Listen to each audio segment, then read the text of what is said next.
อีกขออีกขออีกได้เอาแขนมาข้างหน้าชอบ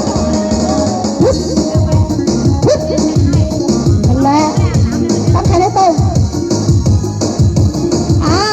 แต่ทีนี้เราบิดขาตัวเองไปด้านนี้แต่ถึงท่าเดียวเห็นไหมเห็นไหมเราถูกตัวไปทีนี้เราบอกให้ยกแขนข้างเดียวขึ้นไว้ยกไว้ข้างหนึ่งแต่ตัวเพลงดึงดึงดึงฮึบฮึบตีกับคนที่หนึ่งใช่ไหมไหนดีนะทำได้นะทำท่าสองท่าเลยค่ะท่าล็อกเอลเล่ผสมกับท่านี้เลยล็อกเอลเล่ก็คือบิดขานั่นแหละบิดเข้าบิดออกได้สองท่า